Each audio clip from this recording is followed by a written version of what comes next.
In this video, I want to cover some of the development environment things that I use. A lot of people ask me, hey, what are you doing to make the editor do that? Or how do I get that keyboard shortcut? Or what feature is that?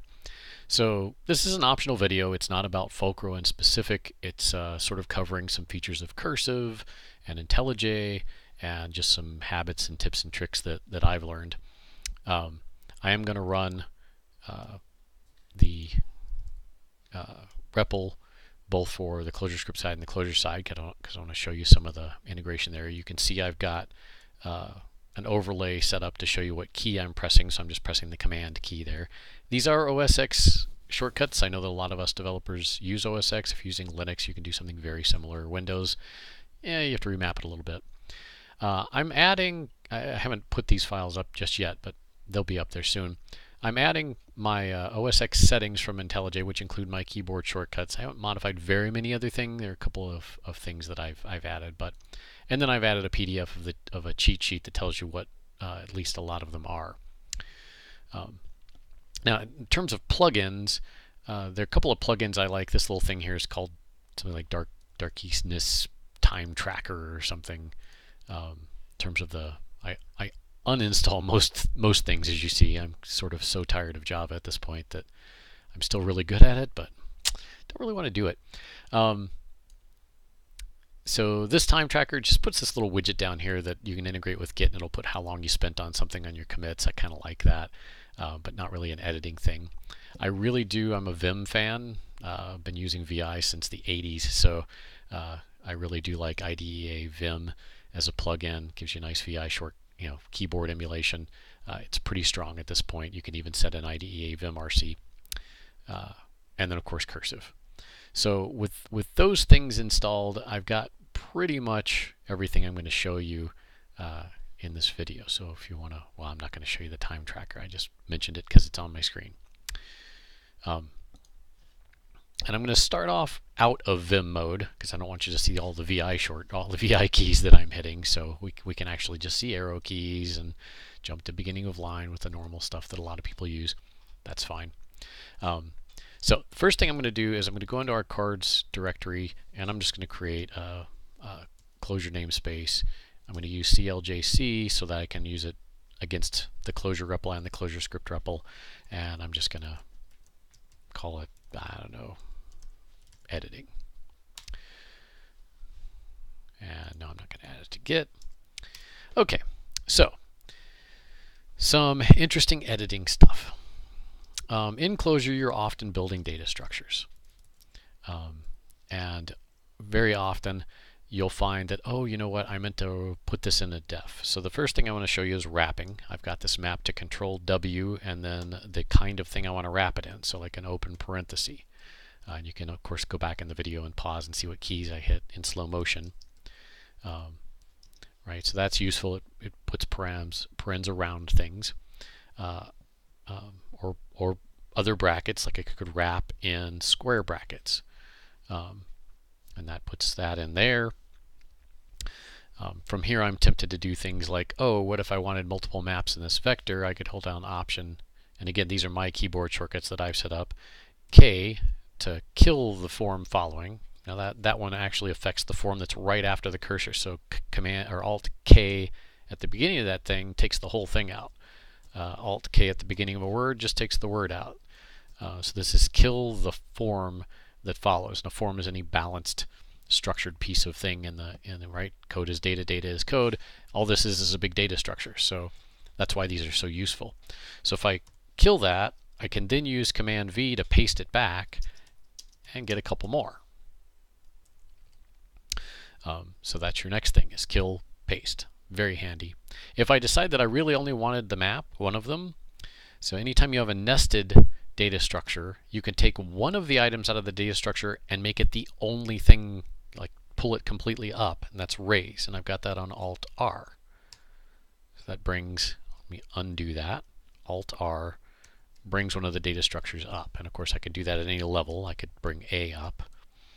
So this is sort of the opposite of wrap, but a little more extreme. Another thing that you might have is you might have accidentally placed, and this happens more often in like code. So let me say Let me show you something that looks a little bit more realistic. Let's say I have a let inside of a, oops, I'm doing VI, inside of a defen, right? And I had already written some code maybe, and I had, something like that. And I decide, you know what, I want to bind something and then use that in the other form.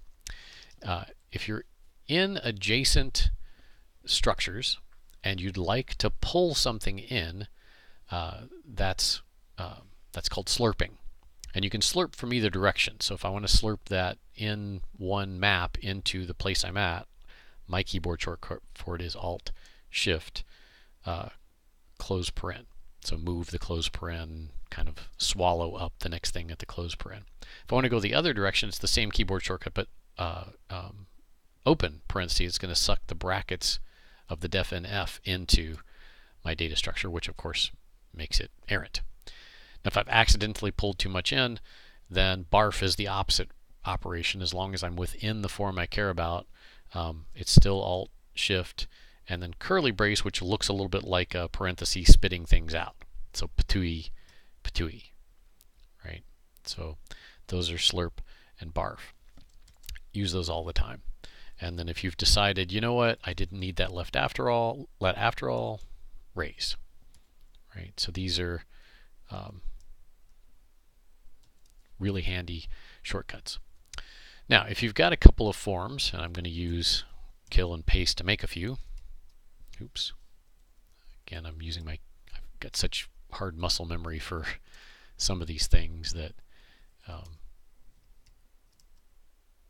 oh, and I've got, I tend to turn structural off because I just don't want it helping me. I'd rather, oh, without the VI shortcuts, it's not actually letting me do what I want to do.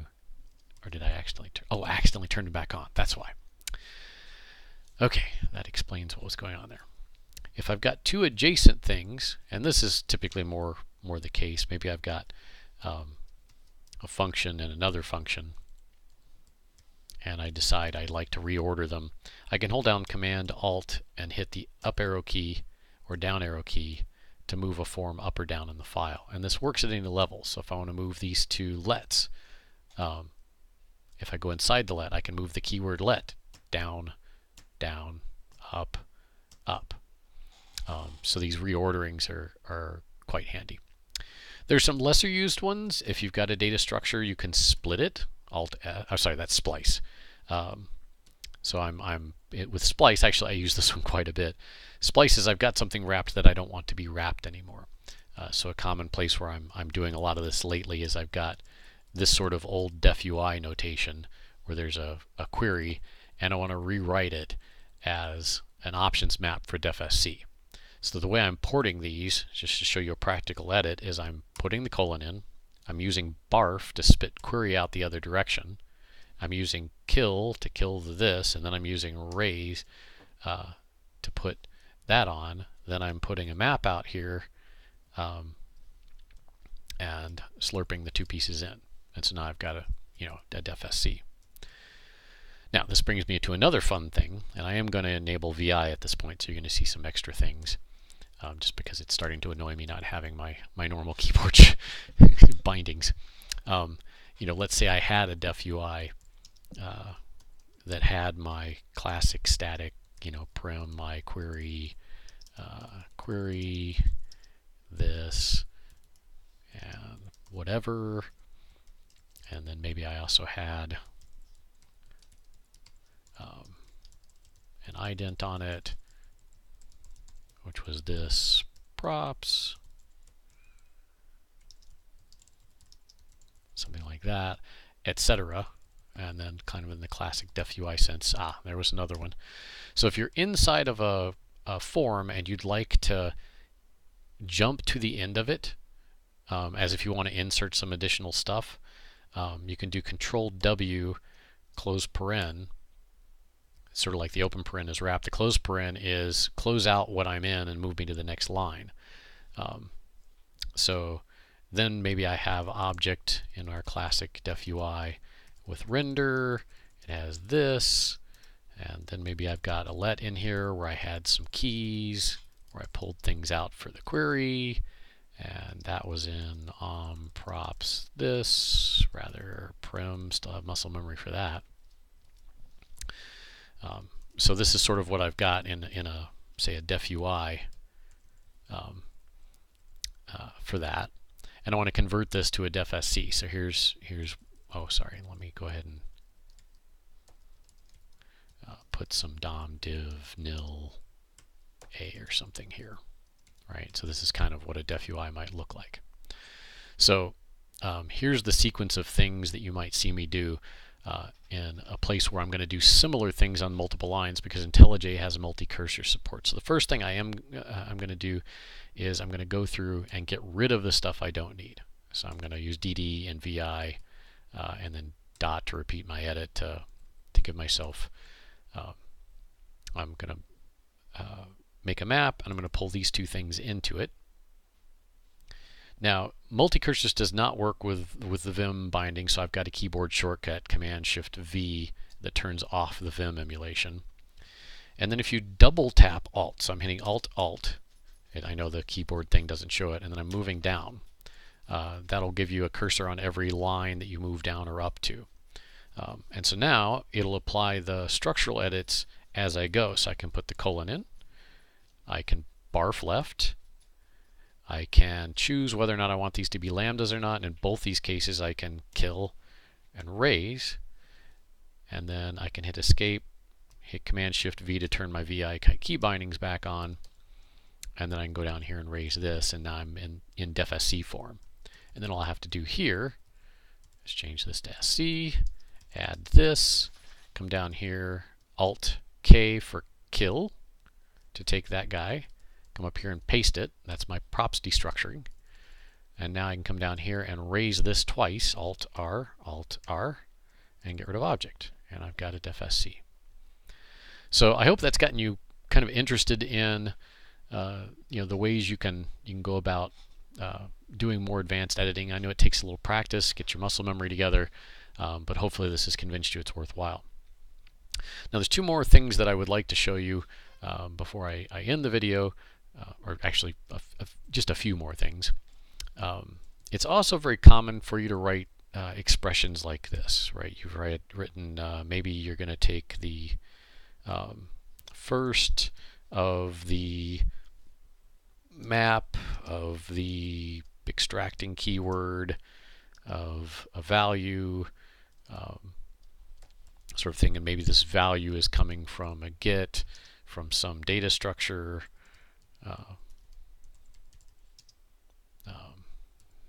etc. You've got this sort of nested mess, and you end up wanting to thread it, right, using the threading macro. I've got the structural edits know how to do threading, and they can either do left threading or right threading, and in this case I've chosen things that can't all be threaded the same way. So I'm going to start here, and I'm going to hit Alt-T, and it's going to figure out that since I hit Alt-T on the right hand argument of map, that I must want to thread that right, and so it used the right thing there. And then I can hit Alt-T again, and it'll take it up yet another level, and you can see first goes out there, and it's fine to throw our things onto first. So this is a really useful way to rewrite your things as threads without having to do all the manual manipulation. So that's really handy. The next thing I wanted to show you is, and I mentioned this in a different video, is the Repple integration. So I'm in a CLJC file, so I can actually do this to either one. If I'm behind a form, so my cursor's just to the right of 1 here, right? That's a literal form. I've got Control-C, Control-E set up to send that form to the current REPL. And so that sent it to a Clojure script REPL. If I'm in a Clojure REPL, because this is again a CLJC file, I can do it there and run it in Clojure. This is really handy to see kind of compatibility between above and below. If I go out here to the end, I can say Control-C, Control-E and run the entire expression. If I'm anywhere in an expression and I want to run the whole thing, and this will go all the way to the top, honoring staying within a comment block, I can say Control-C, Control-F, and that'll run the entire form all the way out. So for example, if I had a let here, A, B, 2, and I put A in here, and I say Control C, Control F, I get the entire let expression down in my REPL. So this is really handy. You know, as you're developing, you can actually put these expressions in here, sub in, you know, literal values, try it out in the REPL, continue editing, all straight from there. And this is made possible by the fact that we're running the REPL through these configurations as opposed to at a command line.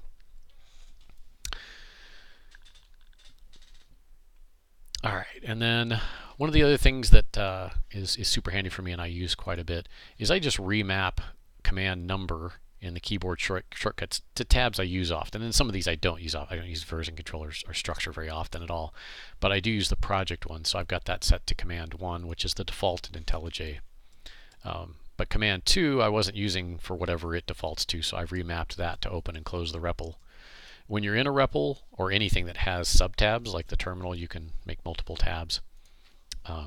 You can use Command Shift and then brackets to move between the tabs, right? And I can do that in the REPL as well. So that's a quick way of navigating from tab to tab without having to manually grab the mouse and click on things. I'm not a fan of grabbing the mouse. So I think that's all I had. You got multicursors, structural editing. Of course, you've got jump to symbol. So if I'm over here and say something over here, it's really important that you have selected, these macros. If these symbols are yellow in your IDE, click on this light bulb and choose Resolve As. Click on it, and then in this particular case, this looks like a def-in. So say it should look like a def-in. You'll see IntelliJ reindex, and then it'll resolve all these symbols so that when you're on them, you can actually hit Command B and actually jump to a defmutation. So Command B works in general. If anything's indexed, Command B will jump you to it. So that'll jump you to toggle. Command left bracket, as you saw, right and left bracket are forward and backwards in this history, sort of like browser history. And so that gives you navigation to your mutations, which is extremely handy. And of course, if you're using syntax quoting and resolving these to namespaces using some in slash or whatever, that'll still work. The only downside of doing that is technically the expression syntax in transact doesn't require parameters. So if you didn't have any, technically you could write it like that. But IntelliJ will now show that as an error because it's recognizing that, oh, that's arity 1, which the transaction language is arity insensitive. It's always arity 0 or 1. And that ends up making you want to pass empty maps when it takes no parameters, which I find is a tolerable trade-off. One other one that I use is Command Shift A. This will run any action in the entire IDE. So for example, if I want to refresh Leiningen, that one's not showing up today. I've been having this. Yeah, it's not available right now for some reason. I'm not sure what mode I'm getting into that's causing that. This is a new regression or something in cursive I just upgraded. That one usually shows up. But if I wanted to run that action, I can actually type it out. It'll find it. In this case, it's grayed out because something's going on. But other actions like, if you've got get conflicts, you can go to resolve conflicts. Of course, there are no conflicts, so that one's grayed out. That one's understandable. So anyway, this is a useful thing where I don't remember where the menu item is. Just start typing out the name of it with Command Shift A. And once you know a few of those, that's particularly handy. And then another one that's nice is double shift. And then you can start typing the name of a thing that should be in the index. And it'll tell you, oh, you've got one of those in these files. So it's like search everywhere for a symbol. So I'm trying to think of what other symbols might be out here. Item, maybe. No, there's a bunch of items in a bunch of different places on the class path. Oh, there's an item ident. Right, so you see it does a pretty good job of searching your entire system. So that one's used quite a bit.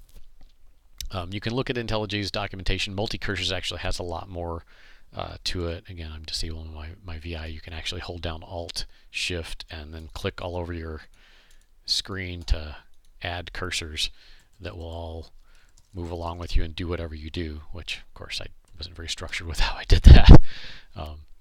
So there's, like I said, all sorts of nice features in here. You should check them out.